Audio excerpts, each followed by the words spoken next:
Euh, toutes les notions sont en attente de précision. Bon. Elles sont donc insuffisantes. Pourtant, en substance, tout est là, dans la première séance. En substance. Mais ça veut dire que ce n'est pas développé. Bon. Bon. Alors, changer d'entendement, ça vaut pour moi, d'abord. Et puis, ça va valoir pour vous aussi. Changer d'entendement par rapport au passé d'exercice que j'ai ici. J'ai un passé d'exercice. C'est pour ça que j'ai invoqué 26 ans. C'est pas pour jouer les anciens combattants. C'est parce qu'il y a un passé d'exercice. C'est-à-dire que pendant des décennies, j'ai pratiqué d'une certaine façon. Et il m'est apparu opportun d'envisager de changer d'entendement. Il serait temps. Bon. Pour le dire autrement, j'appelle ça sortir de l'ornière. Aujourd'hui, je ne préciserai pas ornière, etc. Comme vous comprenez, ornière, c'est le bon sens. Bon. Sortir de l'ornière, ce qui veut dire que nous y étions. Mais quand on y était, on ne le voyait pas. Je fais allusion en particulier aux 4 années précédentes. Quand on est dans une ornière, on ne le soupçonne pas, on y est bien, sinon on n'y restera pas. Bon. Et on ne s'aperçoit pas que toute l'énergie qu'on dépense ne fait que vous faire patiner. Autrement dit, c'est pire qu'une impasse, c'est du surplace qui consomme beaucoup d'énergie. Bon. Alors, sortir de l'ornière et changer d'entendement, c'est à peu près aujourd'hui, hein. Ce que je dis aujourd'hui, je ne le dirai pas la semaine prochaine nécessairement. Bon. Ce que je dis aujourd'hui, c'est passer d'un entendement spéculatif, je vais m'expliquer, c'est-à-dire ratiocinant, c'est-à-dire qui prend ses opérations pour des objets et qui croit qu'en rendant les choses de plus en plus difficiles, de plus en plus, je dirais, bloquées, et de plus en plus impossibles, on est en train de fabriquer quelque chose de formidable, alors qu'on est simplement en train de ratiociner. Bon. C'est un statut, la ratiocination en philosophie. Le plus grand qui le dénonce, c'est Hegel. Bon. Autrement dit, tous les autres prédécesseurs ont en partie ratiociné, c'est-à-dire fait du surplace, en dépensant beaucoup d'énergie. Bon. Alors, passer d'un entendement de ce type, je pense que s'il n'y a pas eu tout le temps ça, j'ai dû flirter avec ça, je connais mon tempérament. J'ai dû flirter avec la jouissance à ratiociner. Il y a une jouissance. On dépense de l'énergie, ça c'est déjà une chose. Il y a une érotisation du fonctionnement. Et on soupçonne que c'est en train de générer une merveille spéculative, alors que c'est une bulle de savon. Bon. Une bulle de savon qui peut être très belle d'ailleurs. Hein. Quand j'ai fait un séminaire sur les chimères il y a 4 ans, les chimères sont d'admirables objets, moitié réalisés, moitié impossibles, où la part impossible gagne sur la part possible, et où on a finalement affaire à de somptueuses bulles de savon qui sont les plus grands objets de la métaphysique. Bon. C'est plus compliqué qu'une bulle de savon, mais laissons pour l'instant. Bon. Alors, passer d'un entendement spéculatif à un entendement effectif. Bon. Donc, pour changer d'entendement, il faut passer d'un entendement à un autre. Bon. Un entendement spéculatif, un entendement effectif, j'entends par là un entendement qui travaille au corps, c'est-à-dire lui-même, un intérêt qui a été retenu. Un intérêt, c'est-à-dire ce vers quoi on vise son énergie, bon, vers quoi on s'oriente. Quand on pratique Kant, à toutes les 5 lignes, il y a le rapport qu'il y a entre les intérêts d'une faculté et ce dans quoi elle s'exerce. Bon. Et c'est peut-être le philosophe qui a le mieux, je dirais, dégagé la notion d'intérêt. Bon, c'est pas un intérêt au sens économique, c'est que la faculté, c'est-à-dire une puissance d'agir et de comprendre, une puissance est orientée vers ce qui, au moins, lui donne sa pleine puissance. Bon. Alors, il est indispensable, si je veux changer d'entendement, que je ne commence pas comme j'ai souvent commencé. Bon. Sinon, changement. Bon. Alors, je vais donc... Alors, j'insiste, parce que c'est quand même important. Je ne m'enfonce pas. Ce que vous comprenez est bon. Ce que vous comprenez est bon. Là, je suis là-dessus strictement hegelien. Rien n'est plus redoutable que la peur de ne pas être dans le vrai. Bon. Parce que alors là, on est sûr qu'on n'y sera pas. Bon. Faites confiance à ce que vous comprenez et vous comprenez. Bon. Ça, c'est une affaire... c'est pour couper court à toutes les pratiques de garantie que quand on a compris, on a vraiment bien compris et qu'on est assuré qu'on a bien compris. Bon. Ce qui peut multiplier au carré les garanties et on n'en finit pas. Bon. Alors, j'ai imaginé de prendre les choses un peu différemment en disant que j'essaie une méthode. J'essaie une méthode, c'est-à-dire on va voir si... bon. Et je vais vous proposer ce que j'appelle un nuage d'indication, un nuage, ça se distribue comme ça. Hein. Je peux bouger avec ce fil-là. Ça me plaît pas beaucoup, ça, quand même, hein, je dois vous le dire, hein, comme je le pense. Hein. Non, mais c'est ridicule. Non. On sent bien qu'il y a quelque chose qui ne va pas, là. Hein. Non. Vous vous rendez compte, comme degré de liberté?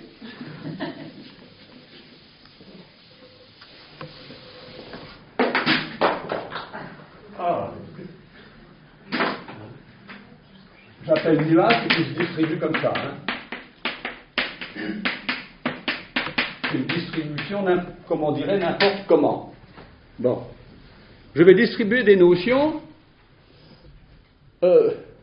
m'autorisant d'une longue tradition qui est que les notions ont été distribuées selon la ligne, la table, chez Kant, le cercle, chez Hegel, l'ordre, chez Descartes, l'enchaînement, chez un certain nombre, la liste, chez Aristote. Très important, la liste. On dit, tiens, c'est plat une liste. Très important. Bon, la liste. Une topique, chez d'autres. Bon. Alors, ce qui m'intéresse, c'est d'essayer de vous proposer une distribution de notions. J'ai retenu 12 notions, ou amas de notions, pour commencer à imaginer ce que voudrait dire changer d'entendement. Vous allez tout de suite comprendre que on ne sait pas comment s'orienter dans ce nuage. Bon. Et que donc l'entendement est perdu. Je vous donne tout de suite la liste. C'est pas la liste, mais je peux pas, c'est pas la liste même. Oralement, ce sera la liste. Bon. Mais c'est plutôt graphique, hein, c'est plutôt comme ça. Bon. Sans ordre spécial. Bon. Pour qu'il y ait changement d'entendement, il faut prendre en considération la question de l'abrupt, c'est-à-dire ce qui arrive sans introduction. On n'aime pas trop ça, et pourtant j'aime beaucoup ça. Bon, autrement dit, il faut évidemment s'accoutumer à ce qui arrive abrupt, sans préparation, sans crier gare. Bon, et qui vous oblige à vous resituer. Bon. Deuxièmement, la relance. La relance, c'est-à-dire que ce que je fais ici, sous le nom de relance, c'est que je présume que depuis que j'ai cessé ici de voir mon activité, la philosophie s'est scindée en deux en moi, et puis peut-être en vous aussi, à savoir, pour une part, elle s'est solidifiée en notions, concepts, etc., résidus de mémoire, elle s'est solidifiée en pseudo-savoir, et ce qu'il y a de plus animé, de plus vivant dans l'exercice que j'ai pu proposer, s'est évaporé. C'est évaporé. Autrement dit, il n'est plus là.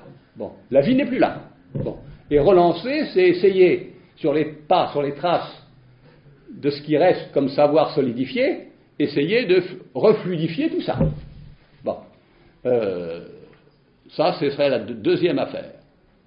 La troisième, c'est que je vais tout de suite, bientôt,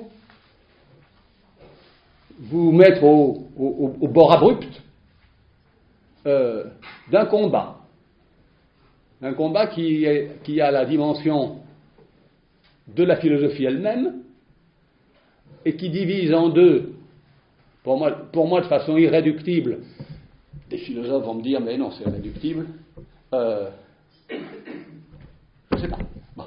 Ce qui est irréductible, c'est ceux qui exercent la philosophie en impliquant qu'elle doit être précédée d'interminables préliminaires pour recadrer ce qu'on appelle philosophie depuis sa déviation. Vous voyez bien le problème.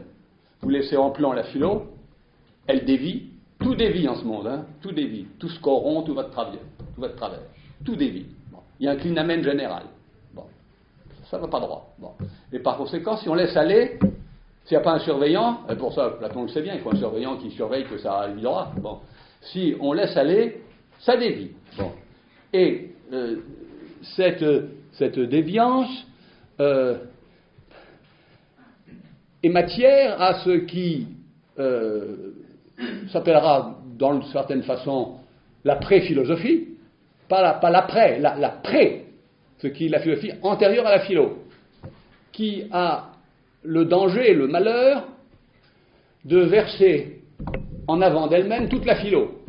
Dans la pré-philo, il y a déjà toute la philo. Ce qui fait que vous l'avez fait précéder d'elle-même, ce qui veut dire que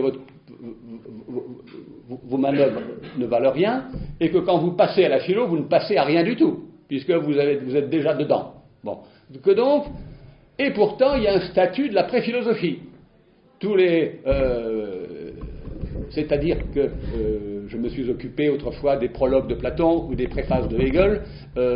Ils disent à la fois que la pré-philosophie, c'est le début de la ratiocination, et en même temps, on ne peut pas s'en empêcher.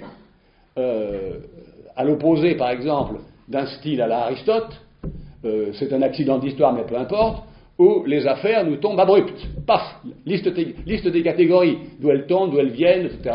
D'immenses travaux pour savoir si elles sont dérivées ou pas dérivées, etc. Bon. Alors, donc, un combat entre les tenants d'un interminable préliminaire,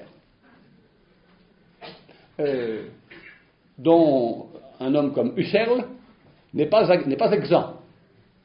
Husserl, c'est interminablement la répétition de l'effectuation correcte de l'acte qui ouvre la philosophie. Bon. Comme cet acte peut être raté, c'est la suspension de la thèse du monde, bon. Comme cet acte peut être mal pratiqué, que par lui-même, Husserl tous les matins recommence à recommencer, il est exemplairement un philosophe qui est menacé par l'interminable préliminaire avant de passer à la phénoménologie elle-même. Bon, ce qui veut dire qu'on est tout de suite dans la phénoménologie quand même. Mais alors, il faudrait mieux le dire. Bon, que les commencements sont dedans. Bon, ça c'est une affaire compliquée. Bon, alors un combat entre d'un côté les tenants de ça et de l'autre côté une autre tradition de philosophes qui dit mais écoutez, ça suffit, passez donc tout de suite à un intérêt déterminé et basta. Bon, Ça, je comprends très bien. Les gens qui sont énervés par les ratiocinations disent « mais ça suffit tout ça, coupez-moi tout ça ». On passe tout de suite à un objet déterminé, n'importe quoi, les nuages. Hein, bon, il y a beaucoup de... Alors, c'est pas inintéressant les nuages, c'est pas ça, hein. C'est pas extrêmement passionnant, mais je vais pas dire ça, je suis pas imprudent à ce point. Bon. Mais les nuages n'indiquent pas d'entrée de jeu, à moins d'être déjà un petit peu un filou, les nuages n'indiquent pas d'entrée de jeu qu'ils comportent un intérêt qu'on soupçonnera être philosophique. Bon, à me dire, c'est peut-être la forme des objets philosophiques, donc, bon, mais je connais tout ça, bon, mais c'est pas ça qui est... Bon, alors, un combat qui va durer interminablement. Je redoute qu'il soit irréductible. Et quelqu'un qui avait espéré le résoudre, qui s'appelle Hegel, à savoir si ça en était fini, la différence entre les préliminaires et la chose même, eh bien, il n'est pas mort que déjà Feuerbach commence à faire le tri entre ce qui est vraiment l'objet et ce qui est quand même l'ensemble des discours préliminaires. Bon, à la chose même. Bon. C'était troisièmement. Quatrièmement, la notion d'exercice. Bon, la notion d'exercice. C'est-à-dire, il y a plusieurs années, j'avais fait quelques recherches sur le mot lui-même, et je crois que j'en étais arrivé à l'idée qu'un exercice, c'est sortir de la protection de l'arx, en latin, hein, de la citadelle, et s'employer à prendre le risque de sortir dans la plaine, où on peut rencontrer des ennemis, avant de rentrer dans la forteresse. Bon. L'exercice n'est pas une application. C'est pas une application, l'exercice. L'exercice est la façon que, par exemple, une pensée a de prendre le risque de sortir de ce qu'elle croit être son domaine. Et par conséquent, de savoir si elle peut quand même opérer de façon effective dans ce dehors. Bon. Immédiatement, l'exercice exige qu'on puisse, peut-on le faire, je dirais, distinguer entre dedans et un dehors. Bon. Cinquièmement, ce qui s'appelle philosophie elle-même. Bon. J'insiste, je ne vais pas développer ça tout de suite, mais j'insiste sur le fait que excusez-moi, j'ai trop chaud, moi je ne peux pas travailler ici. Hein. C'est la dernière fois que... Je pense que ça suffira avec... Vous pouvez l'enlever, c'est pas de problème. Je peux l'enlever ? Oui, allez-y. Ah oui, comment on le retire ça ? Le micro suffira. Comme ça, voilà. Merci. C'est pour les questions en fait. Il n'y a pas de questions. Voilà.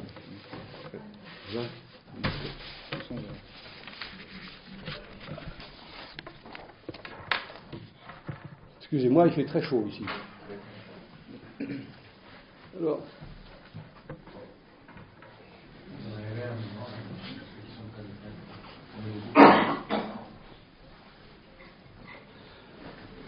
Ce que j'appelle ici philosophie n'est pas encore tout. Non, soyons prudents parce que il y a des gens qui vont avoir attrapé des bronchites. Bon. Je voudrais simplement signaler que chaque fois que je dis philosophie, c'est sous ce que j'appelle une conjecture. C'est-à-dire, je ne sais pas ce que c'est.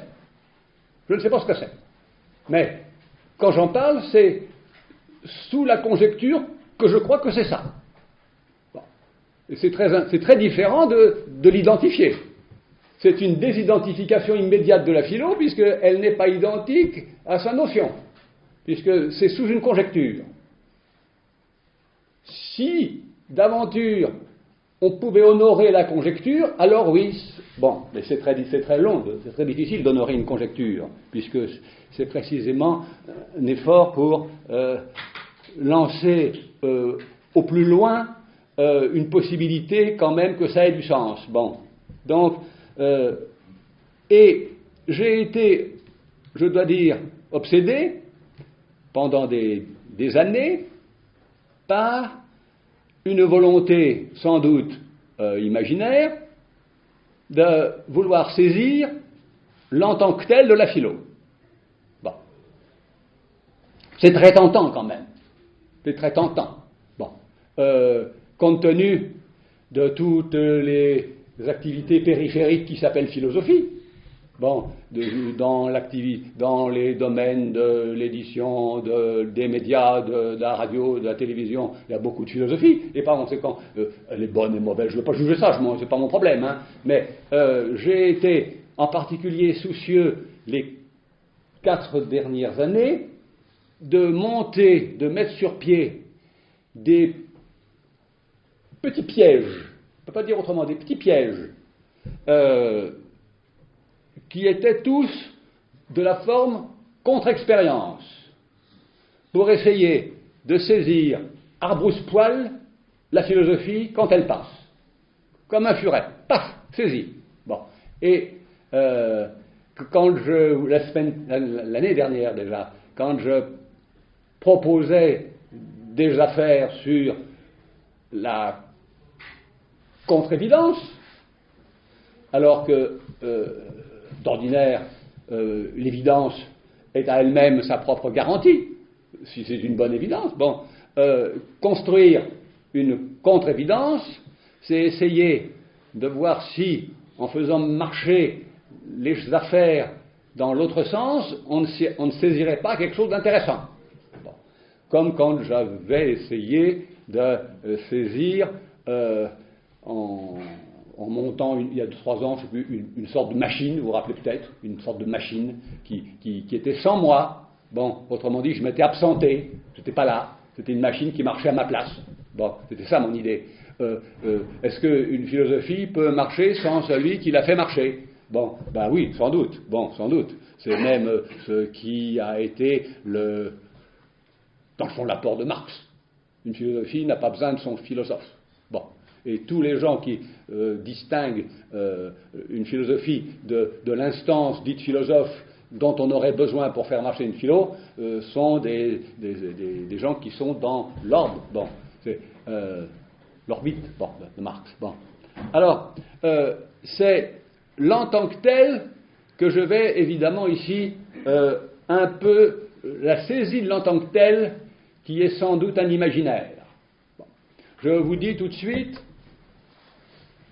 que je vais sans doute, en un premier temps, m'intéresser aux imaginaires de la philosophie. Les imaginaires, c'est-à-dire les objets qui n'ont pas tout à fait de réalité et qui n'en ont même pas du tout, mais qui sont des irréalités actives. Bon, les idéalités, par exemple, sont des irréalités actives. Bon. Et si on les traite comme des choses, alors là, on va vers des catastrophes. Bon, c'est ce qui s'est passé quand on a fabriqué un monde des idées. Alors là, on entre dans d'interminables difficultés. Bon, je continue. Ce qui est fort difficile, c'est la question de comment avoir affaire à un thème déterminé. Bon, ça... il n'y a pas de thème déterminé chez Hegel. Il n'y a pas de thème déterminé chez Spinoza. Il n'y a pas de thème déterminé, je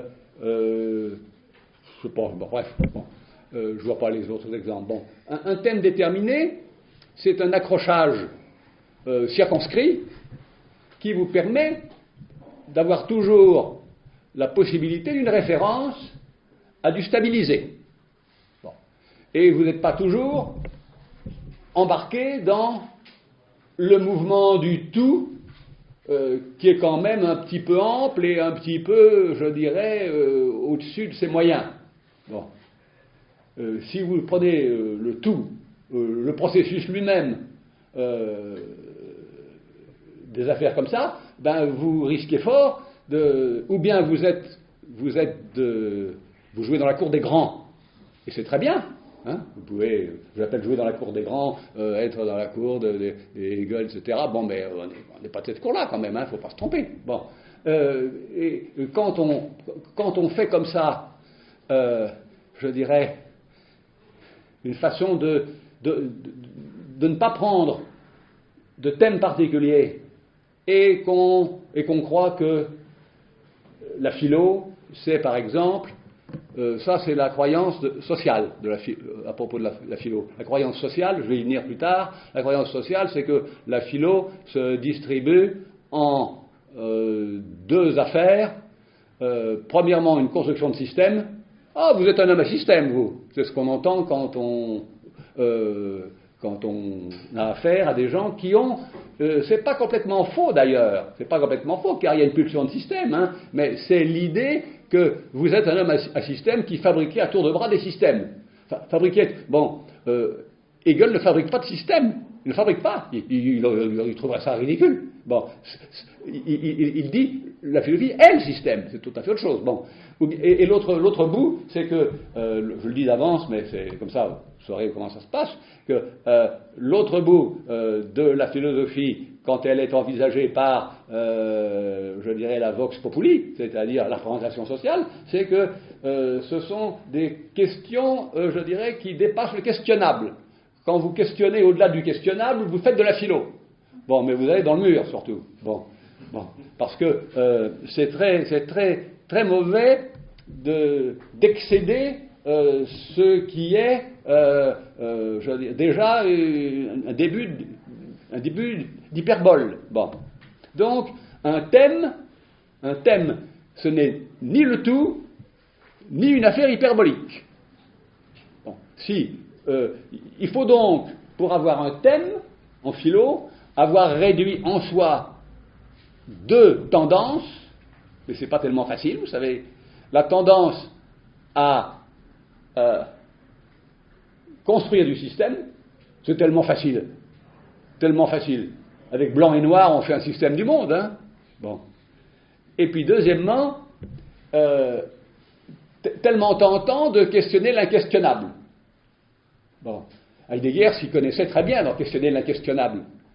Vous avez vu où ça mène, ça? Bon. De questionner l'inquestionnable. On oublie de questionner ce qui est questionnable, hein, en particulier. Bon. C'est ça bon, autrement dit, quand vous avez un horizon comme ça, l'inquestionnable, vous oubliez ce que vous avez sous les yeux. Bon. Et on pourrait tout à fait expliquer beaucoup de choses par ce biais-là. Bon. C'était le sixièmement, ça. Le septièmement, une chose qui m'a toujours importé, c'est que, quelle que soit la philosophie que vous ayez, hein, que vous avez, bon, que vous soyez comme ça, à deux substances, à trois substances, à pas de substances, etc., bon, à processus, sans processus, à corpuscule, tout ce que vous voudrez, naturellement, le cours du monde a lieu tel qu'il a lieu. Vous ne changez rien. Bon. Le cours du monde a lieu. Et pour moi, le cours du monde ayant lieu tel qu'il a lieu, ça veut dire qu'il a lieu avec ses défauts, avec ses manques, avec ses non-garanties. Bon, autrement dit, rien ne garantit qu'il y ait de la téléologie, par exemple, historique. Hein. Bon, on commence à se penser. Bon, rien ne dit qu'il y aura toujours une instance qui va venir corriger les défauts de l'histoire. Peut-être que ça va rester en rate comme ça. Bon. Moi, je suis très tenant du fait qu'il n'y a pas moyen de toucher au cours du monde tel qu'il a lieu. Bon, alors ensuite, peut-être que, mais on ne fait plus de philo, on peut intervenir sur le cours du monde qui aura lieu tel qu'il aura lieu, autrement peut-être, mais il ne peut pas avoir lieu de deux façons, tel qu'il devrait avoir lieu et tel qu'il a lieu. Le tel qu'il devrait avoir lieu, c'est zéro, ça. Il a lieu comme il a lieu. Avec des morts, avec des vivants, avec des œuvres d'art, avec des catastrophes, avec des choses plates, avec des arbres, etc. Bon, et là-dedans, on peut découper tant qu'on veut. Bon, et alors, il y a une question qui se pose, là, c'est que, compte tenu que le cours du monde a lieu, il y a deux styles de philosophie possibles. Ou bien, l'une qui tente de faire un avec le cours du monde. Donc, en tentant de faire un avec le cours du monde, elle renonce à elle-même. Bon. C'est très important, pour moi, que la philosophie ait la force de renoncer à elle-même. C'est en partie ce qui est en jeu dans mon programme de réforme de l'entendement. Pas réforme, parce que non, pas réforme de l'entendement, c'est pris déjà ça. Bon, non, changer d'entendement. Je pense que Spinoza aurait trouvé ça un petit peu outrancier, un petit peu grandiloquent. Mais enfin, tant pis. Hein, bon. Alors, ou bien faire un avec le cours du monde, ou bien faire deux. C'est-à-dire, il y a le cours du monde et la philo. Bon, assumer. Bon. Et ce qui m'intéresse ici, c'est la grande difficulté de savoir qui peut porter un diagnostic, le mot est pour moi important, un diagnostic sur la façon dont le cours des choses a lieu. Est-ce qu'on a affaire, en ce moment, est-ce que vous sauriez dire si on a affaire à une répétition, à une stagnation, à un éloignement de l'origine, au fait de se rapprocher d'un horizon, à quelque chose qui ne va nulle part? Je pourrais continuer. Bon, si vous dites que nous sommes dans une répétition, ma foi, vous êtes dans une tradition stoïcienne, nietzschéenne, mais c'est très difficile de savoir. Je ne sais pas si vous y arrivez, mais moi, je parle pas des événements, ils ont lieu, mais je parle de quel diagnostic porter sur la césure des époques. La césure des époques. Bon, il est évident que l'époque en France, 1789-1792, n'est pas à la répétition. Encore qu'il y a une répétition des choses romaines pour permettre aux choses nouvelles d'arriver, mais ça c'est autre chose. Ça. Bon. Mais en gros, on n'est pas dans la répétition. Mais il y a une époque qui s'appelle la Restauration. Donc on revient. Bon. Et puis il y a des époques qu'on appelle des révolutions. Donc, qui sont une coupure avec la répétition, avec bon, il y a aussi le laisser faire, laisser aller. Bon, qui est que, de toute façon, les lois du marché réguleront tout ça. Bon, le libéralisme a été initié par Guizot, vous le savez bien. Bon, alors, ce qui est très difficile, c'est cette affaire de diagnostic, et si un philosophe est capable de diagnostic, juste, en plus, il faut qu'il soit juste le diagnostic, c'est pas mal. Bon, ça c'était le 7e. Alors, le 8e, il est bien évident que il y a une disproportion de force entre le cours du monde tel qu'il a lieu et l'instance qui opère en philosophie. Bon, moi et le monde, c'est zéro, ça, comme phrase, hein. Bon. Et pourtant, elle ne manque pas d'avoir lieu. Bon, je souhaiterais qu'un changement d'entendement révoque une phrase de ce type. Bon, moi et le monde. Bon, moi et les autres. Hein, moi et les arbres. Ce sont des variantes. Hein. Bon, c'est pas bon ça. Moi et les arbres. Qu'est-ce que c'est que ce truc-là, hein? Bon, moi je trouve que c'est très difficile d'employer le mot moi. Hein, très difficile. Bon, et il serait prudent de l'utiliser avec parcimonie. Bon, grande parcimonie. Bon, 9e. Bon, c'est un nuage. Hein. Vous allez me dire quel est l'ordre là-dedans? Il n'y a pas d'ordre. Hein. Il n'y a pas d'ordre. Il faut être capable d'être sans ordre, ce qui est très difficile, très très difficile. Bon, de prendre les choses par n'importe quel bout. Bon. Il y a une tentation qui est de classer tout de suite selon un peu plus d'abstraction, un peu moins d'abstraction. Bon, 9e, n'oubliez pas que la technicité philosophique, les mots techniques, bon, c'est une fausse protection qui ne sert que d'épouvantail. Et que donc, j'ai la plus profonde conviction que le philosophé s'enracine dans la façon dont vous comprenez la langue. Bon. C'est quand même majeur, ça. Et qu'il n'y a pas à faire une autre expérience des mêmes choses, soit sans langue, c'est-à-dire en évitant ce mauvais truc, bon, soit sans langue, soit avec une langue parfaite. en disant notre langue n'est pas parfaite. C'est parfaite, notre langue, elle est parfaite, chaque langue est, bon, elle dit tout ce qu'elle veut dire, elle découpe comme elle découpe, etc. Bon. Et par conséquent, la technicité philosophique est, j'appelle technicité philosophique, j'employais les mots, ça m'arrivera de temps en temps, parce que quand on est du métier, au sens technique, ben, on emploie des mots comme ça, qui sont des sortes de raccourcis ou d'indications, ce sont des index. Bon. La substance, les catégories, tout ça, bon, on peut faire rapidement des épouvantails, vous savez. Bon, quand Husserl parle de une catégorématique, ben, vous avez un épouvantail là, tout de suite. Bon, c'est-à-dire que vous n'avez pas tellement envie de poursuivre quand même. Bon, ça vous dit par ici pas venir. Bon, alors,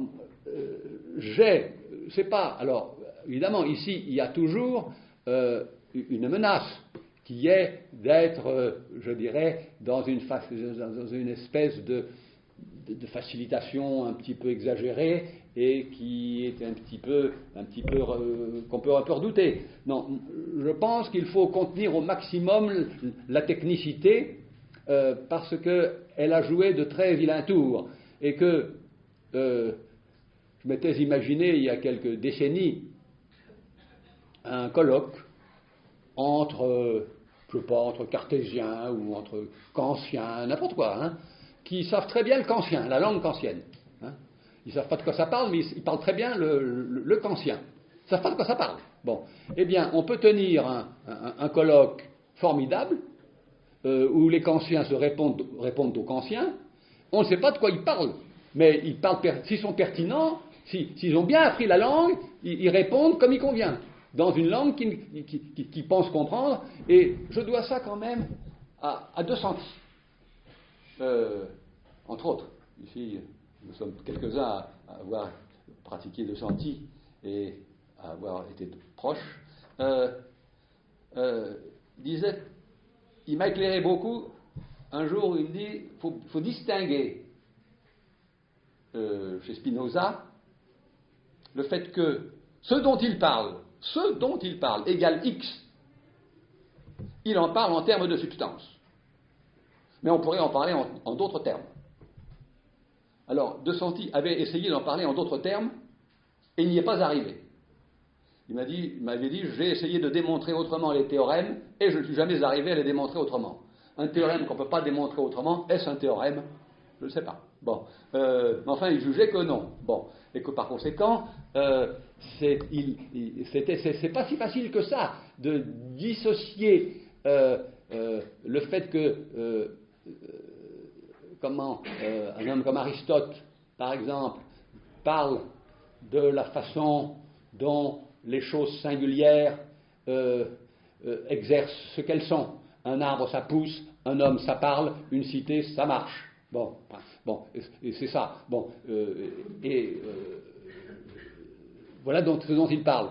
Et il en parle en termes de substance, de ta. Bon, alors, il y a des raisons, évidemment, il y a des raisons très très précises. Mais quand l'emploi du mot substance devient une sorte de chibolette pour signaler qu'on rentre en philo, c'est très mauvais, ça. Bon. Dixièmement, je vais aller très vite. Passer d'exercice, je n'insiste pas. Ornière, je n'insiste pas, j'y reviendrai. Bon. L'ornière, moi, ça m'intéresse beaucoup. Parce qu'on est très bien dans un truc qui est une catastrophe. Bon. Philosophique, hein. Bon. Beaucoup sont dans l'ornière. Bon. On ne le sait pas qu'on y est, évidemment. On ne le sait pas. C'est rétrospectif, l'ornière. Ah, je suis sorti, tiens. Bon, mais je suis perdu. Et pour sortir de l'ornière, il faut faire un saut. Bon, donc, c'est très difficile de savoir ce que c'est qu'une ornière et de faire le saut. On ne peut pas faire les deux en même temps, sans doute. Bon. Et douzièmement, il y aurait la notion de mirage. Bon, la notion de mirage, c'est-à-dire notion qu'il est important, quand on est dans l'exercice dont on parle, de ne pas prendre des vessies pour des lanternes. Bon, et c'est assez difficile de ne pas prendre pour des choses, par exemple, je présume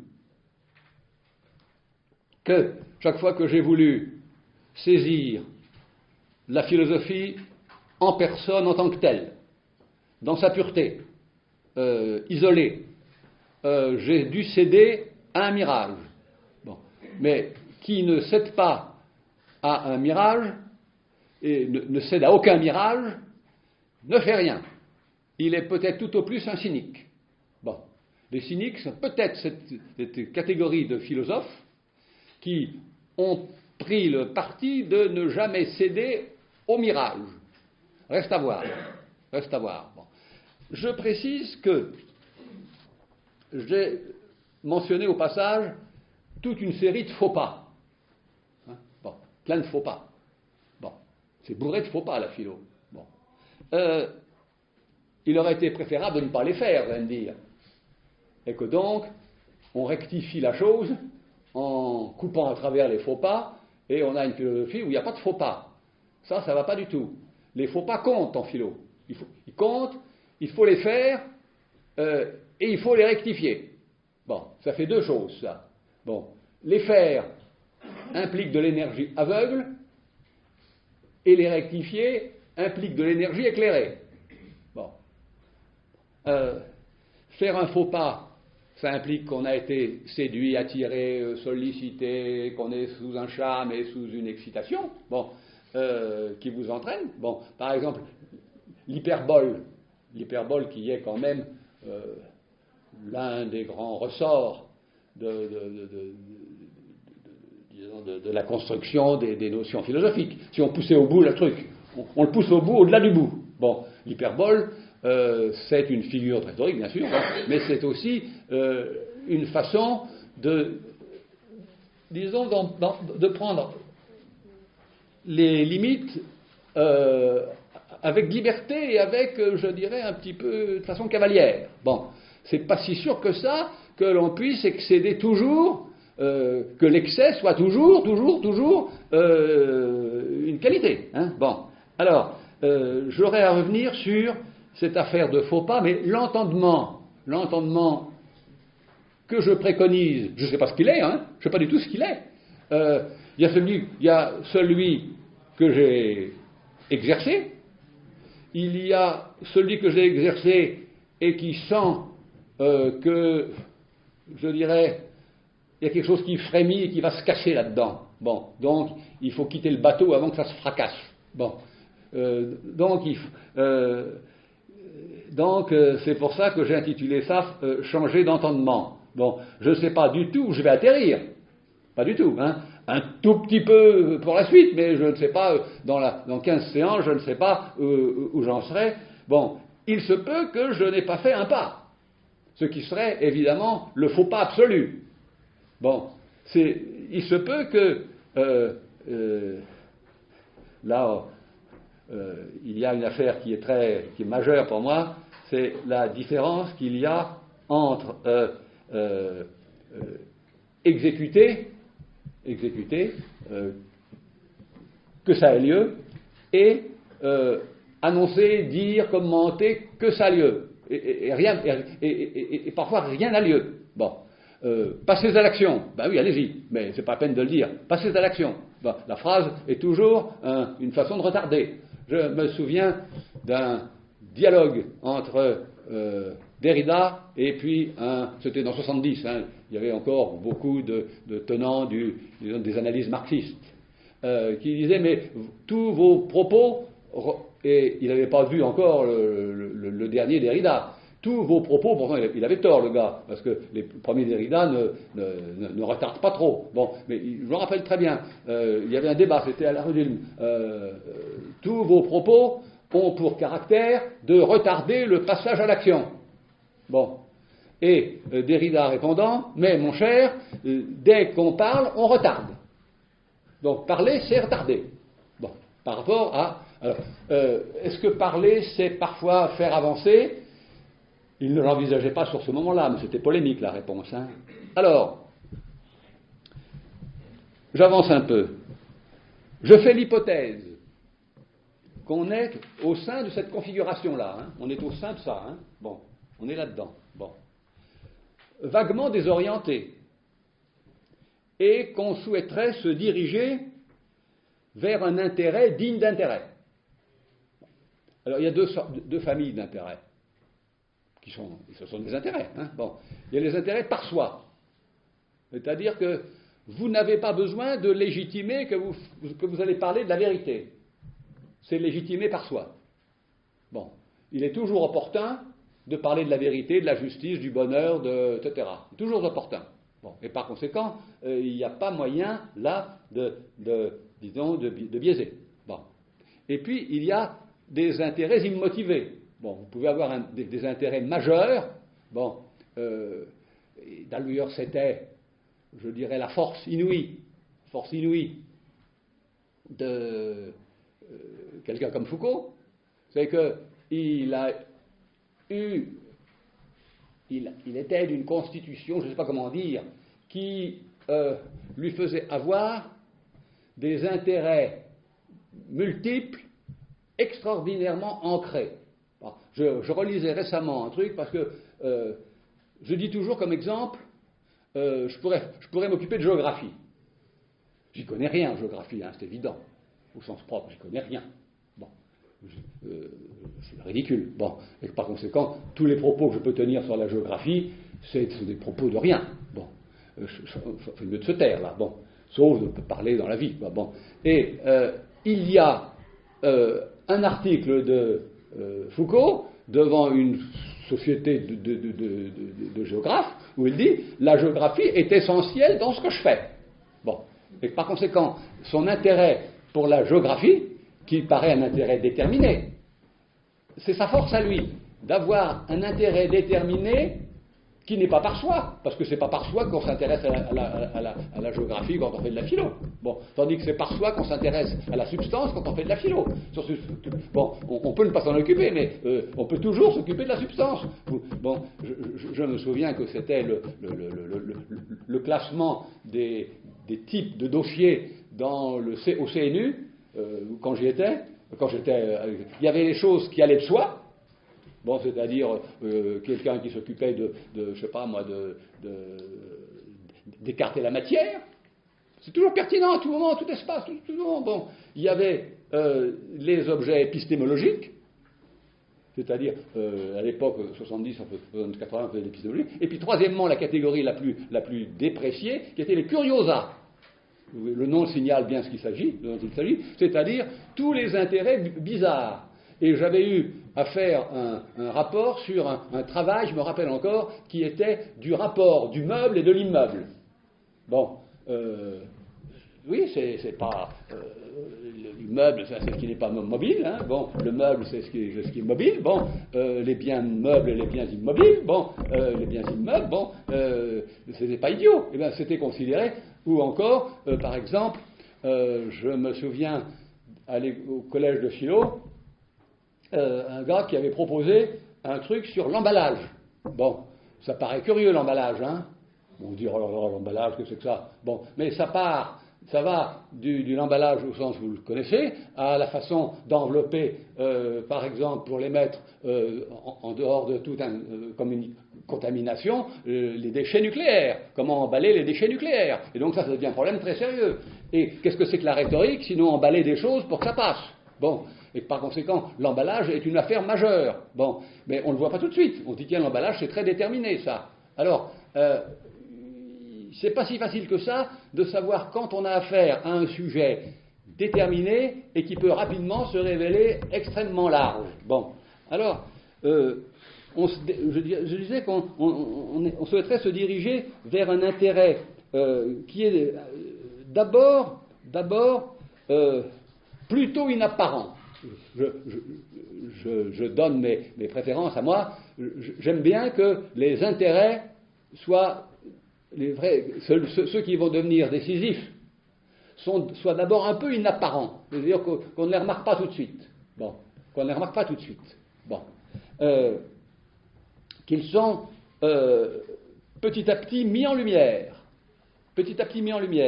et qui relancent en tant qu'intérêt digne d'intérêt l'excitation de l'entendement. Alors, j'ai deux mots sur ce que j'appelle l'excitation de l'entendement. Alors, on est encore dans l'ancien entendement, ben, en principe, je ne sais pas si, quand est-ce qu'on va, je ne sais pas si on va pouvoir, je crois qu'il ne faudrait surtout pas vouloir observer si et quand on va changer d'entendement. Parce que là, on va retomber dans l'imaginaire qui est catastrophique. Bon. Ce qui veut dire qu'il ne faut pas vouloir surveiller ce truc qui est quand même une tentation. C'est quand même une grande tentation quand on est en philo et quand on n'y est pas. Bien ça, c'est très difficile. Il faut mieux renoncer à ça. Bon. Ça ne veut pas dire que tout est philosophique au même titre, mais ça veut dire qu'il n'y a pas moyen de décider au départ ce qui est et ce qui n'est pas. Bon. Alors, j'ajouterai ceci, que j'appelle l'excitation de l'entendement. Je parle d'excitation chaque fois que deux différences se rapprochent tellement qu'elles deviennent indiscernables. Ça, c'est excitant. Bon. Quand deux différences, blanc et noir, sont si proches qu'on ne les discerne pas, qu'on ne les discerne plus, en principe, blanc et noir, ça se distingue très bien. Et donc, c'est pas excitant, ça. Hein? Bon. Mais si vous ne pouvez pas très bien distinguer blanc et noir, alors là, il y a quelque chose qui devient intéressant. Bon. Si vous ne pouvez pas aussi bien qu'auparavant assurer la différence des sexes, ce qui était aisé il y a encore peut-être un siècle, j'en sais rien, bon, il y a une excitation. Bon, je me suis intéressé à la façon de qualifier l'excitation. Bon, par mes propres moyens. Bon, alors, l'entendement excité, c'est-à-dire l'entendement qui est en proie à des différences qu'il ne sait pas très bien distinguer. Bon, et il ne sait pas très bien distinguer quand on est dedans, quand on est dehors.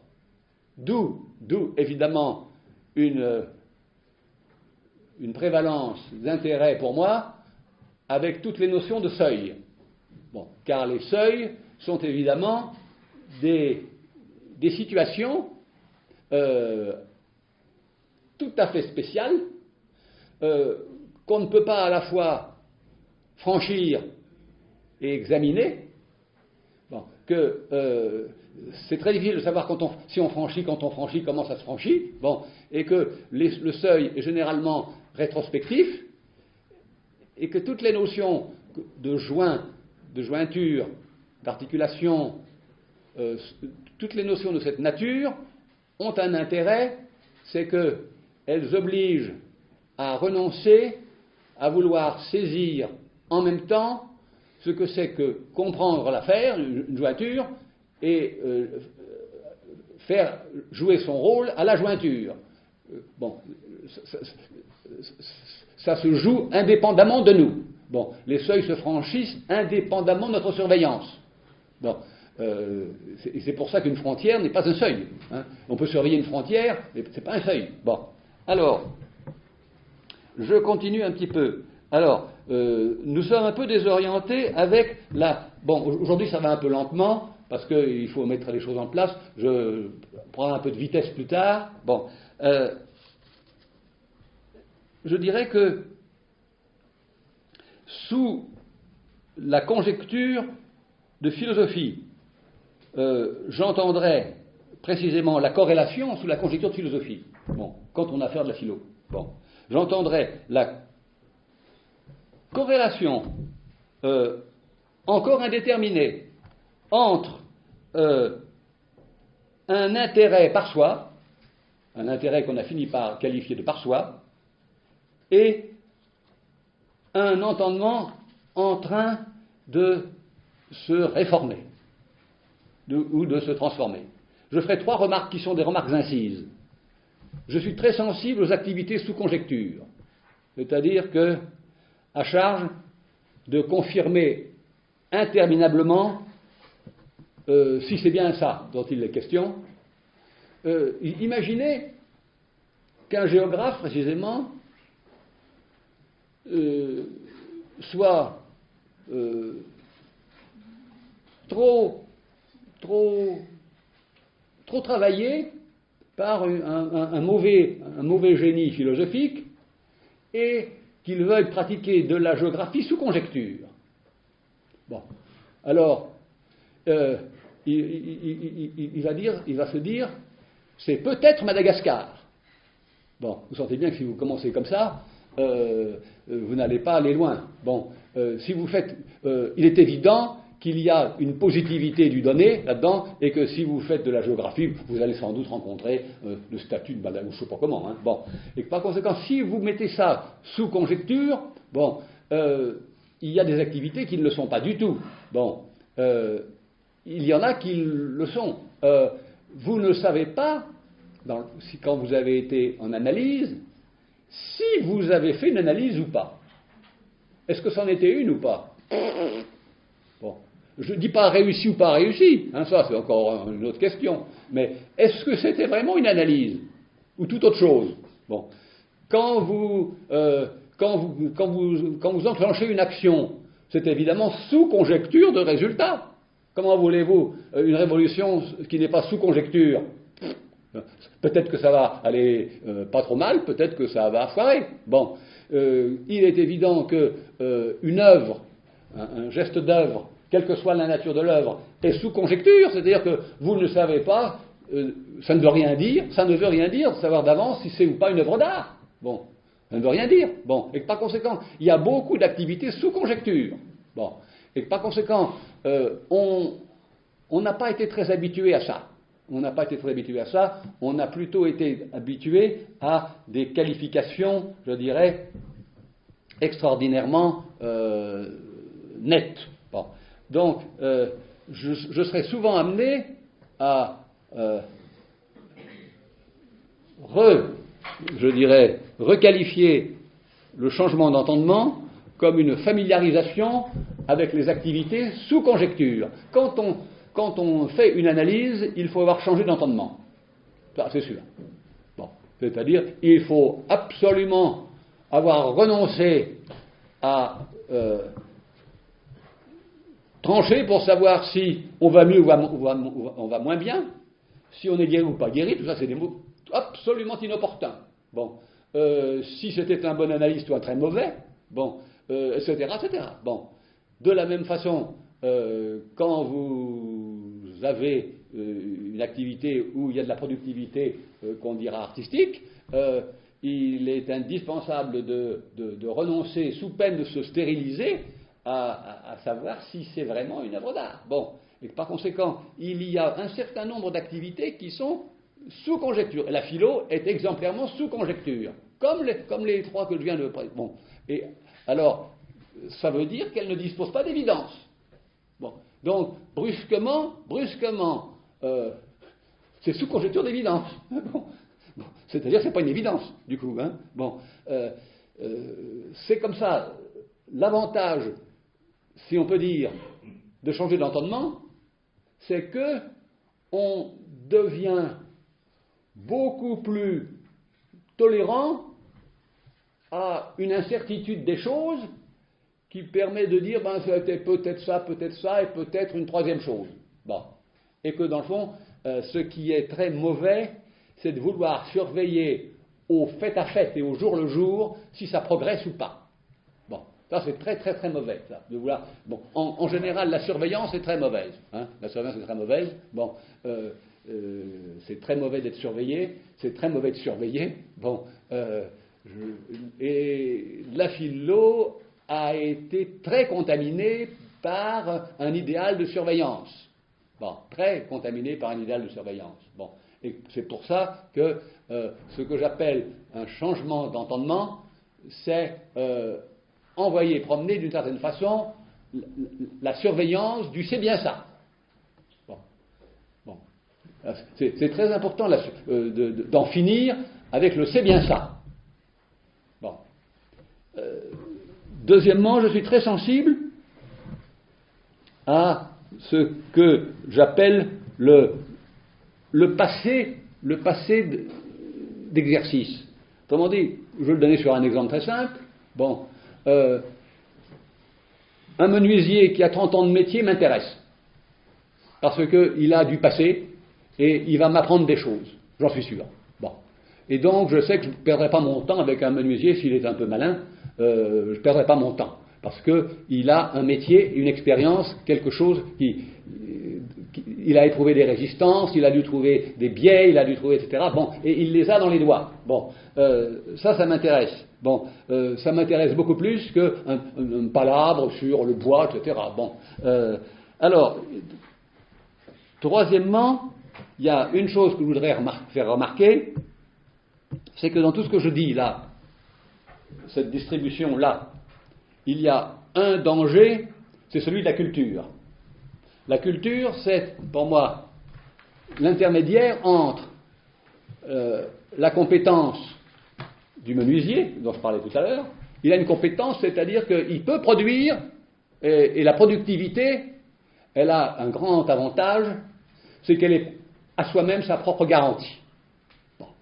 La productivité est sa garantie. Bon, c'est comme c'est, l'État est son propre assureur. Hein. Bon, eh bien, la productivité, ce qui veut dire qu'en philosophie, il n'y a pas beaucoup de productivité. Bon, parce qu'elle a besoin de surveillance, elle a besoin de garantie qui vient s'ajouter. Surveillance, garantie, contrôle, tout ça, c'est des mots, c'est pas la même chose, c'est des mots de même famille. Hein. Bon, et puis, j'appelle culture, si vous voulez, ce qui fait qu'on peut toucher à un domaine sans l'éprouver.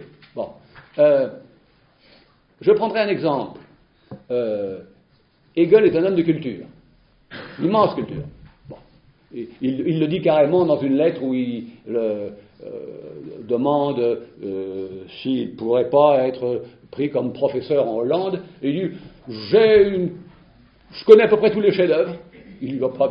Bon, je ne pourrais pas faire le cours en allemand cette année, mais je pourrais pas faire le cours en néerlandais cette année, mais l'an prochain je pourrais. Bon, deuxième affirmation. Et troisièmement, j'ai à peu près une culture complète. Bon, ce qui est vrai d'ailleurs, c'est pas faux. Bon, mais culture veut dire que il le dit à propos des stoïciens, et ça valait pour lui. On peut très bien comprendre les stoïciens sans avoir été stoïcien et sans passer par l'épreuve du stoïcisme. C'est-à-dire qu'on peut très bien comprendre quelque chose sans l'éprouver. Bon, si vous comprenez le métier de menuisier sans que vous y soyez passé vous-même par l'apprentissage, ben, zéro. Autrement dit, c'est de la culture. Bon, et la philosophie est menacée, c'est une proximité dangereuse, est menacée par, mais j'y reviendrai, par la culture. Bon, alors, bon, donc, de façon, quelle heure il est là, excusez-moi, parce que autrefois je me guidais sur l'horloge qui marchait, mais elle ne marche plus. Bon. Ben, merci. Bon, alors, je vais déjà un peu passer parce qu'il y a trop de choses là. Bon, donc, il m'est venu à l'idée, mais est-ce que c'est une inspiration? Je n'en sais rien. Est-ce que c'est une idée insensée? Je n'en sais rien. Il m'est venu, c'est moins qu'une idée, c'est un soupçon, que changer d'entendement, ça consistait à me déprendre de ce que j'avais amorcé l'année dernière et les autres années, c'est-à-dire à monter ces pièges pour quasiment toucher et quasiment sentir l'activité philosophique en moi. Bon, là, c'est sans doute peut-être une contamination, je ne sais pas de... Comment il s'appelle là? Le nom m'échappe au moment de le nommer. Excusez-moi. Je ne trouvais pas, tant pis. Le penseur au début du 19e qui travaille sur l'effort, là, comment il s'appelle? Mais même de Biran, merci. Voilà, c'est peut-être une contamination, parce que j'ai beaucoup lu même de Biran, j'aime beaucoup. Bon, et il y a sûrement une contamination chez moi de ce qui était chez lui un souci, c'était de sentir le penser lui-même. Bon, en principe, ça ne se sent pas. Bon, c'est donc une outrecuidance que de vouloir sentir en soi le penser. Bon, se sentir pensant, ça, ça a l'air d'être très bien, et c'est peut-être du flan. Bon, c'est quand même ce qui m'occupe, ça. C'est quand même ce qui m'occupe. Bon, autrement dit, comment ça se fait que, même après 50 ans de métier, au sens technique, 50 ans j'étais sur les textes de philo, bon, on puisse encore être pris par un mirage, mais un mirage complet et majeur, qui est que on prend pour le fin du fin ce qui est la bévue absolue. Bon, c'est quand même fâcheux, ça. Bon, c'est quand même fâcheux. Bon, et cette aventure, va me dire, vous auriez pu y couper. Oui, mais il aurait fallu que je fasse tout de suite de la géographie. Bon, mais du coup, j'aurais jamais fait de philo. Bon, et par conséquent, le problème, il est biaisé. Bon, parce que si j'avais fait de la géographie en géographe borné, il y en a bien quelques-uns quand même. On peut le présumer, puisqu'il y a bien des philosophes bornés, il doit bien y avoir des géographes bornés, qui ne font que de la géographie géographisante. Bon, eh bien, j'aurais pas trouvé mon compte quand même. Et j'aurais voulu, et si j'étais le même, j'aurais voulu sentir l'essence de Madagascar. Et alors là, on sent bien qu'on s'embarque dans d'effroyables folies. Bon, mais il faut évidemment être contaminé par d'effroyables folies pour faire de la philo. Il faut flirter avec d'effroyables folies. Bon, et si on ne le fait pas, et changer d'entendement, ça ne veut pas dire ne plus avoir de folie, c'est changer de folie. Bon. Parce que je sais bien que si le changement d'entendement, je ne sais pas comment il va se passer, je ne sais pas s'il aura lieu, j'en sais rien. J'ai travaillé, mais je ne sais pas comment ça va se goupiller, ça. Bon. Si c'était pour en avoir fini avec la folie, bon, et bien alors là, c'était pas la peine de faire tout ça. Bon, alors, si je relance tout ça, c'est parce que je dis que la philosophie ne fait que, et là j'avance un tout petit peu, la philosophie ne fait que se signaler, toujours sous conjecture, et on n'est jamais assuré que c'est elle la philo, elle se signale. Bon, j'aime bien la pratique du signalement. C'est pas constant, si vous n'êtes pas attentif, c'est comme un phare au bord sur le rivage. Si Marc Richir a un mot heureux qui est clignotement, pour dire que les choses importantes clignotent. C'est-à-dire que si on a la malchance d'être en phase de clignotement nul, c'est-à-dire au moment où ça ne signale pas, dans l'alternance, eh bien, on ne remarque rien. Bon. Que donc, vous savez, c'est un petit peu aussi comme quand on regarde les étoiles filantes l'été, le 10 août. Il y en a qui n'en voient jamais parce qu'ils sont jamais du bon côté. Bon. La philosophie, pour moi, la philosophie n'est pas constante, évidemment. Elle n'est pas garantie par je ne sais quelle encaisse, et elle ne fait que se signaler par des modifications de l'exercer naturel. Bon. L'exercer naturel, c'est poser, parcourir, atteindre. Quand vous avez ça, c'est pion-pion, ça, c'est calme. Poser, parcourir, atteindre, c'est le syllogisme, ça. Bon. Tout à fait au sens technique. Bon. Alors, des modifications qui sont de quel type ? Je les énonce, les modifications. Bon. Autrement dit, pour savoir si on a affaire à quelque chose qui se signale sous le nom de philo, et si ça conditionne la possibilité de changer d'entendement, mais peut-être qu'on a déjà changé d'entendement en ce moment, et peut-être que c'est déjà fait. Je vous lirai la semaine prochaine un texte de Wittgenstein là-dessus, à savoir, on croit que c'est encore à faire alors que c'est déjà fait. Bon.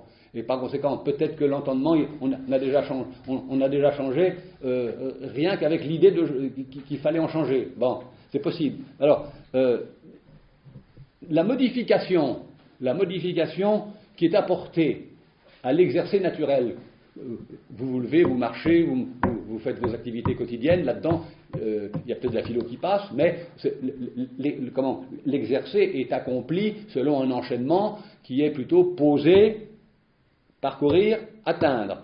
Alors, les modifications sont les suivantes, enfin, quelques-unes, j'en énonce. Première modification qui fait du remue-ménage, c'est la suspension de la thèse du monde. Expression husserlienne, excusez-moi, c'est vaguement technique ça, c'est-à-dire que brusquement, on essaie d'effectuer ce qui a toujours été le propre de l'activité philosophante, à savoir deux décrochements vis-à-vis du monde et vis-à-vis de soi. Il faut décrocher de deux choses, vis-à-vis du monde et vis-à-vis de soi. Les deux, hein, pas seulement du monde, hein, pas seulement du monde, et de soi. Bon, ça, c'est quand on réussit à décrocher comme ça, bon, mais est-ce que c'est une décision? Bon, est-ce que c'est une décision? Je sais que dans la biographie que Heidegger consacre à Husserl, il dit je n'avais rien compris à la réduction phénoménologique, rien du tout, en lisant les recherches logiques, et c'est seulement quand Husserl est venu en personne expliquer à Barbour ce qu'il entendait par là, que sa personne vivante en personne, là, étant là, parlant, m'a fait comprendre que j'effectuais correctement ou pas l'opération. Parce que ce qui est difficile, dans précisément la conjecture de philosophie, c'est qu'on ne sait jamais si on effectue correctement les opérations qu'on vous signale. Vaguement. Bon, il y a une instruction, est-ce qu'on a bien obéi? C'est difficile. On ne sait pas. C'est très difficile de savoir si on obéit correctement à une instruction. Bon, aussi bien des Platons, hein, des Platons. Bon, alors, deuxièmement, il y a comme modification de l'exercice naturel une annulation des corrélats naturels. Annuler les corrélats naturels, c'est-à-dire que par exemple, vous vous attendez à de l'objet, pas d'objet. Vous vous attendez à une symétrie, pas de symétrie. Vous vous attendez à du répondant, pas de répondant. Vous vous attendez à une affinité, pas d'affinité. Bon, quand on est platonicien, de stricte observance, on a besoin de la garantie qui fait qu'il n'y a pas d'œil qui s'ouvre sans qu'il y ait un visible à voir. Imaginez un peu ça. Vous ouvrez les yeux, il n'y a rien à voir. Bien, imaginez qu'il y a du visible et pas d'œil. Ce serait fâcheux tout ça. Bon, et par conséquent, ce qui est important, c'est qu'on soupçonne la philo quand on perturbe, quand on modifie, on la soupçonne. Je ne dis pas qu'elle c'est elle, mais on la soupçonne quand on perturbe l'effectué ordinaire. Bon, troisièmement, c'est, je ne sais pas, c'est la surenchère de l'outrepassement. Quand vous questionnez trop loin, ben, évidemment, c'est ridicule. C'est ridicule de questionner trop loin. Je vous disais tout à l'heure, on va dans le mur. Mais c'est quand même une tendance philosophique qu'il faut retenir, à savoir que l'outrepassement de la question ne peut plus être réglé par question-réponse. Hein, il n'y aura pas de réponse à une question qui outrepasse le questionnable. Bon. Quatrièmement, la mise en soupçon de l'évidence, ce que j'avais essayé de travailler l'année dernière. Bon, à savoir que l'évidence, c'est quand même la mise en présence en personne de la chose même. Bon, sans qu'il y ait moyen d'avoir une idée de derrière la tête qui puisse vous faire soupçonner que c'est pas ça. Donc, l'évidence vous interdit de soupçonner que c'est pas ça. Sinon, c'est pas l'évidence. Bon, et que donc vous êtes à ce point, vous êtes comme obnubilé, mais obnubilé de façon non pathologique, à savoir, c'est là, et il n'y a aucun moyen de soupçonner qu'il y aurait des ressources pour faire comme si c'était pas là. D'où l'importance de Descartes, évidemment, quand avec j'ai une admiration, quelques-uns avoir une admiration illimitée pour Descartes. Bon, pas pour les trucs que je comprends pas toujours d'ailleurs, qui sont la physique, tout ça. Bon, mais je veux dire pour cette audace qui est d'avoir en présence de l'évidence l'énergie, où la trouve-t-il, de glisser une supposition que peut-être. Une fois que vous avez glissé ça, c'est fini. Bon, je passe vite. Hein. J'ai dit que je ne m'enfonçais pas aujourd'hui. Hein. Tout ça c'est en surface. Hein. Tout ça c'est purement en surface. Je circule dans cette configuration là sans plus de soucis. Bon. Enfin, il y a une affaire qui m'occupe, c'est que tous les grands objets de la philo sont des irréalités. C'est-à-dire qu'il ne faut pas poser la question comment ça existe. Comment ça existe le sens, comment ça existe l'essence, comment ça existe l'existence, comment ça existe la substance, ça c'est la plus mauvaise des questions.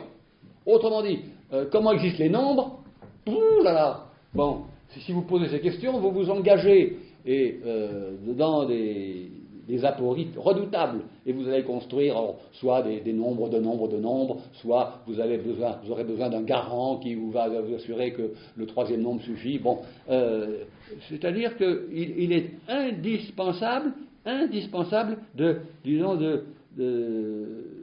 comprendre que ce que j'appelle l'irréalité, c'est la nature propre des objets de la philo, j'appelle l'objet de la philo, ceux qui n'ont cours et qui n'ont lieu que dans le cadre de la conjecture de philosophie.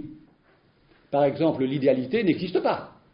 Bon, alors c'est pas seulement qu'elle n'existe pas, c'est qu'il ne faut pas poser la question. C'était, je crois, ça doit être Granel qui dit ça dans une note. Il ne faut pas se poser la question de combien de temps dure la réduction phénoménologique. Ça ne veut rien dire. Si vous regardez sur votre montre combien de temps ça dure, combien de temps dure une démonstration. Il paraît que ce n'est pas vrai aujourd'hui. Bon, j'en sais rien de tout ça, moi. Hein, qu'avec l'introduction des ordinateurs, cette question qui semblait réglée, à savoir que une démonstration, ce n'est pas lié au temps physique, bon, et que si vous mettez 5 heures ou 2 heures ou 1 heure, ça ne veut rien dire, ça ne veut rien dire. Bon, je sais pas, des gens plus savants que moi le savent peut-être, sûrement. Bon, vous savez qu'il y a, je viendrai plus tard, mais je le dis d'avance, puisque je touche à ça, à savoir qu'il y a un statut de l'incompétence en philo. Bon, alors, c'est pas l'incompétence revendiquée. Bon, ça, c'est pas bon, ça, l'incompétence revendiquée. Mais je me souviens, je donne des exemples parce que comme ça égaye un peu, sinon c'est un peu austère. Bon, c'était une conférence, c'est une conférence en Amérique latine entre, il y avait Charles Malamud, l'indianiste, et Jacques Derrida. Bon, Malamud est exemplairement un homme compétent. Compétent dans l'Inde védique, compétent dans les langues de l'Inde, bon, c'est un homme compétent. Bon. Et les premières phrases de Derrida, la première phrase de son intervention avait été, je me souviens très très bien, je suis ici celui qui est le plus incompétent. Bon, allons dans l'hyperbole, tout de suite. Dans l'hyperbole de ce qui est quand même une affaire délicate, à savoir faire fructifier l'incompétence. Bon. Et pourtant, il y a un statut de l'incompétence qu'il faut évidemment un peu contrôler. Bon. Qu'est-ce que c'est que cette affaire-là? Bon, j'y viendrai. Bon, alors, ma question est maintenant la suivante. Comment j'ai commencé à soupçonner que je m'étais peut-être engagé dans une ornière? Bon. À savoir, vous me direz, pourquoi on l'a fait? C'est-à-dire qu'on l'a fait parce que, comment je dirais, on l'a fait parce que il y avait de l'excitation, et qui dit excitation dit érotisation du fonctionnement de l'appareil et psychique et noétique, bon, et rhétorique. Bon, une excitation, s'il n'y a pas d'excitation, il n'y a pas de philo non plus, hein, donc calme plat, mais il n'y a pas de philo. Bon, donc je ne critique pas du tout l'excitation, mais il faut savoir en faire un bon usage. Bon, et une mauvaise influence de Hegel, bon, qui m'a évidemment beaucoup influencé, et qui est que c'est le penseur de la chose même. Hein. Bon, il faut mettre la main dessus. Bon. Il ne s'agit pas de jouer au furet, mais dans la phénoménologie de l'esprit, tout le processus où la chose même, c'est-à-dire ce qui est en question, c'est pas une chose la chose même, c'est ce qui est en question même, c'est-à-dire on a affaire à ça, point final.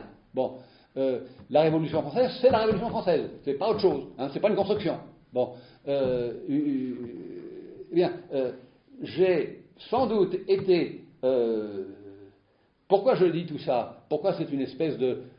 cette année-là, je commence par... C'est pas une autocritique, c'est fini un peu le temps de l'autocritique quand même, mais c'est une rectification qui est induite par le fait que je me suis éprouvé comme étant en train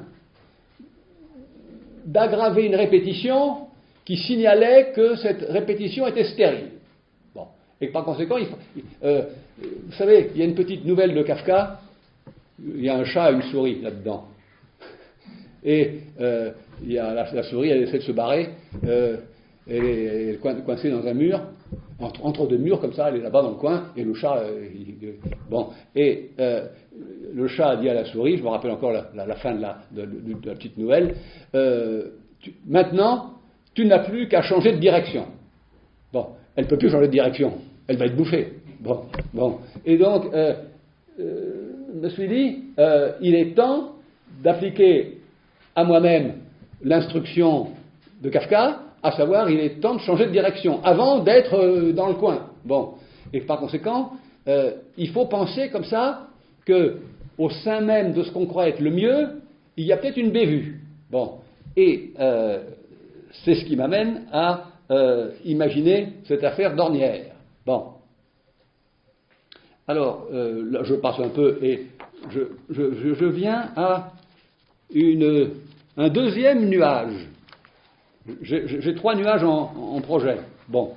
Alors, les nuages, ce sont à la fois des produits du nouvel entendement. Donc il est déjà là, le nouvel entendement. Il suffit d'en parler pour qu'il soit là. Hein. Et ça, c'est évidemment l'avantage du verbe en philosophie. Quand on parle, dès qu'on parle, on fait être. Bon, d'une certaine irréalité. Hein, d'une certaine irréalité. Bon, mais être irréel, c'est très important. Hein. Bon, les irréalités font marcher le monde. Hein. Les irréalités font marcher le monde. Bon. La justice, la liberté, ça, ce sont des irréalités. Ça n'existe pas, la liberté. Ça n'existe pas, la justice. C'est une mauvaise question. Mauvaise question. Bon, il y a des conditions, des formes dans lesquelles quelque chose, sous la conjecture du mot liberté, a l'air de, etc. Bon, alors, ce que j'appelle nuage ou nébuleuse, comme vous voulez, c'est évidemment un nom pour casser tous les ordres connus, la lisse, etc., la topique, etc. Bon, on pourrait faire une topique aussi, mais c'est fait. C'est passionnant, les topiques. Hein. Bon, mais ce qui m'a paru intéressant, c'est de tourner le dos à ce qui est quand même déjà trop ordonné pour solliciter un entendement qui serait capable de ne pas avoir de coordonnées.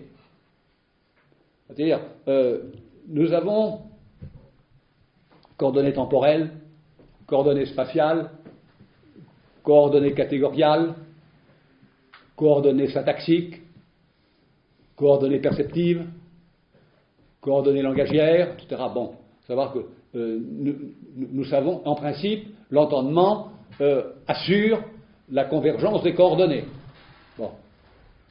Que quand vous, je reprends l'exemple, vous changez de coordonnées un petit peu quand vous êtes dans le cabinet de l'analyste. Vous changez de coordonnées, c'est-à-dire que vous changez de coordonnées temporelles, spatiales, vous changez de coordonnées dans votre disposition de votre corps, enfin, parfois, bon, vous changez de coordonnées de ce qui est à dire et pas à dire, vous changez de coordonnées dans la façon de le dire, bon, dans la façon de contrôler ce qu'on veut dire, ce qu'on va dire, ce qu'on souhaite dire, etc. Bon, alors, c'est dans le fond ça, un entendement. C'est pas un truc très compliqué au début, puisque je suis en surface, hein. C'est simplement ce qui permet de mettre un peu d'ordre dans des coordonnées. Bon, il est évident qu'une ligne, comme la ligne dans Platon, ce sont des coordonnées très serrées. Bon, que le cercle, bon, quand Hegel dit rentrez comme vous voulez en philo, de toute façon, vous entrez deux fois. Une fois vous rencontrez la chose, elle est factuelle et donc elle est inintéressante. Vous faites le tour. Le grand cercle, et vous retrouvez la même chose, mais elle devient très intéressante parce qu'elle n'est plus factuelle, elle est devenue nécessaire, et que par conséquent, vous avez deux états du même, vous avez l'état naturel et l'état spéculatif, et que par conséquent, ne vous préoccupez pas du commencement, toute façon d'entrer dans la philo est bon.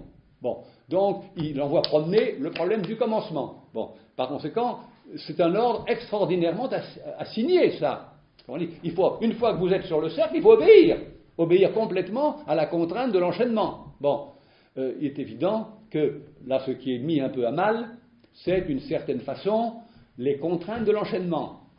Mais on ne peut pas ne pas enchaîner un peu, hein. On ne peut pas ne pas enchaîner un peu. Bon, sinon on est aberrant. Bon, mais c'est un enchaînement dans le cadre de ce que j'appelle un nuage. Alors le deuxième nuage, c'est un nuage de blocs de problèmes. Autrement dit, j'en ai isolé 5 blocs de problèmes. Bon. Alors, le premier, alors, ça se distribue n'importe comment, hein. Bon, il n'y a pas d'ordre. Bon, il n'y a pas d'ordre. Bon. Et je dirais que le nouvel entendement est encore à l'apprentissage. Il n'est pas encore formé. Bon, mais dès qu'il sera formé, il sera stérile. Bon. Il est intéressant qu'il soit à l'apprentissage.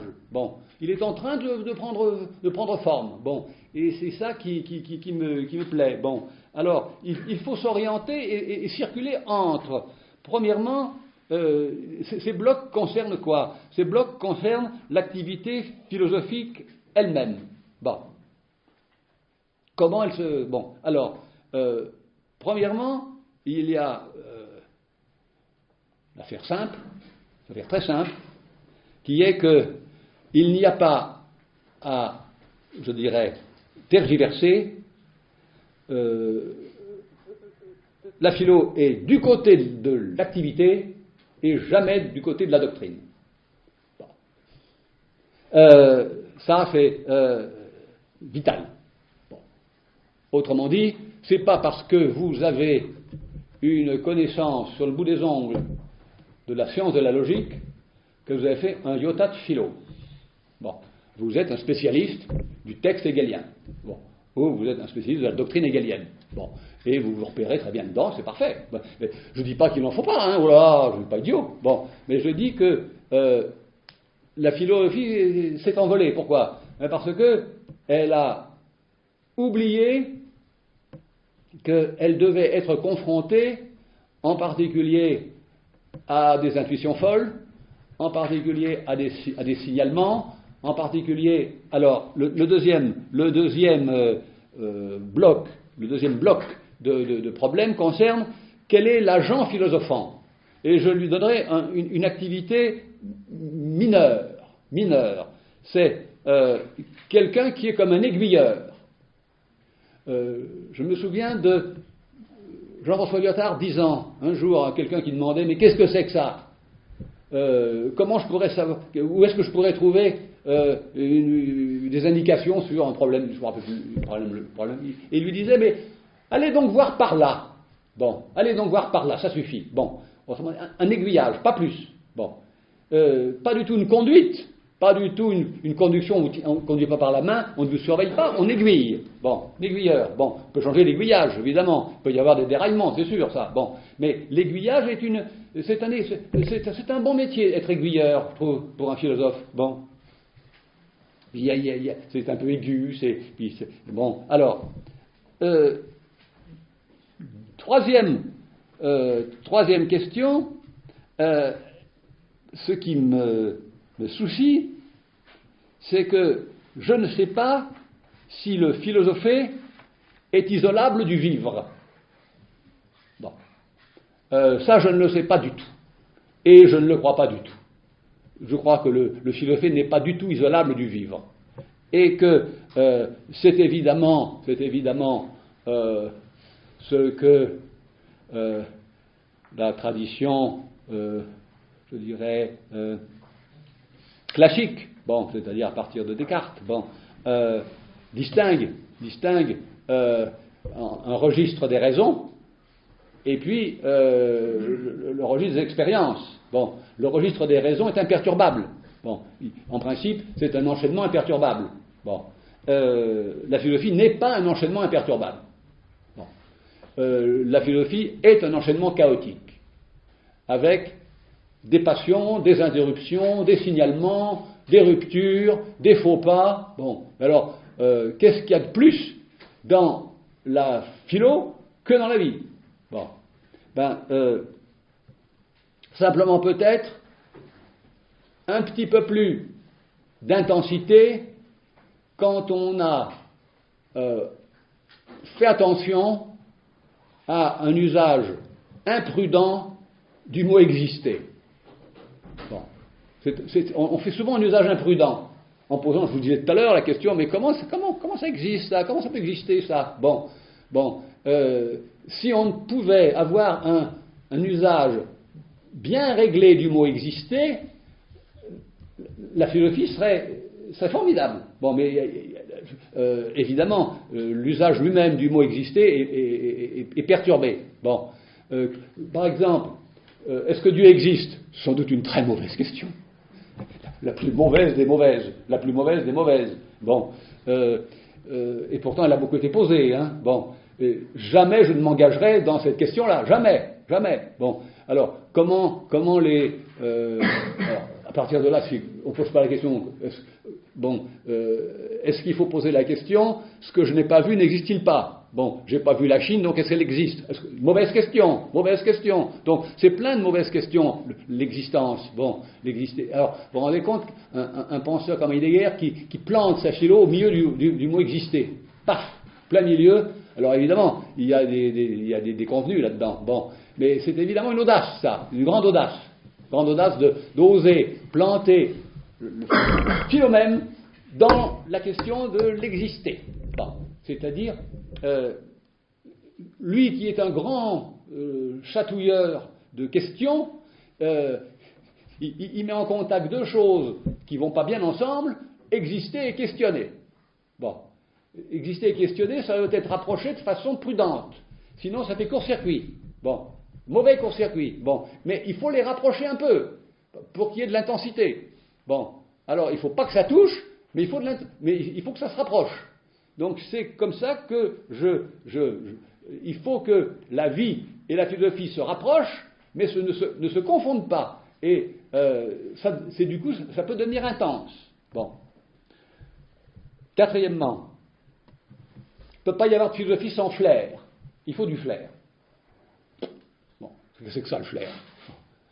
D'abord, j'ai quand même des lettres de créance là, qui me viennent de Nietzsche. Il faut avoir un nez, etc. Bon, il y a des textes célèbres. Bon, donc, mais je ne vais pas. C'est trop facile, ça. C'est une référence, et ça ne vaut rien, une référence. Ça ne vaut rien. Hein. Autrement dit, un truc. Je suis très ennemi des références. Très ennemi dans les livres des trucs, on vous dit, voilà, une citation d'un tel, et on bouche la truc. Bon, non, ça ne marche pas ça. Bon, en note peut-être, mais les références, ça ne prouve rien, comme on dit. Bon, alors, qu'est-ce que j'appelle le flair? Le flair, c'est une certaine forme d'anticipation de ça doit se découper comme ça, les choses, ça doit se découper comme ça. Bon, ça doit être à peu près comme ça. Bon, autrement dit, le pouvoir, non pas de faire un double, parce que ça c'est une catastrophe, on y revient, bon, mais le pouvoir d'anticiper dans une certaine incertitude et flottement, tout ce que je vous disais aujourd'hui, hein, tout ce que je fais est flottant, mais j'y viens. Bon. Mais le flair, c'est s'orienter quand on n'a pas de direction. Et voilà. Bon. Or, comme il s'agit ici de s'orienter, il faut du flair. Qu'est-ce que c'est que cette vertu philosophique qui fait que c'était Alquier qui disait, je me rappelle, quelqu'un qui lui disait pourquoi Descartes ne va pas par là, dans une lettre, plus laquelle, bon. Et il lui répondait, mais parce qu'il a le flair, que par là, ça va être une impasse. Bon, avant d'y aller. Donc il fait l'économie d'un faux pas. Bon, donc le flair, si on avait beaucoup de flair, on ferait moins de faux pas. C'est un défaut de flair, c'est un défaut d'une certaine anticipation de la configuration. Bon, vous comprenez bien que pour être malin là-dedans, il faut être malin.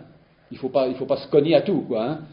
Il y a un petit apologue que je vous ai déjà cité ici, les plus anciens le connaissent, mais je ne résiste pas au plaisir de le dire parce qu'il est formidable. C'est de Jacques Brunswick à propos du livre de Pierre Aubinck. Bon, je l'ai entendu hein, de mes oreilles. Bon. À savoir, Aristote est un rat. Aristote est un rat. Dans le labyrinthe de la vérité. Mais je vous l'ai dit déjà, mais peu importe. Mais c'est un rat pas malin. N'étant pas malin, n'ayant pas de flair, il se heurte à toutes les impasses. Et par conséquent, à son insu, il dessine le labyrinthe. Évidemment, puisqu'il s'est heurté à tout. Bon. Platon, qui a un flair du diable effrayant, bon, il sort tout de suite du labyrinthe. Bon.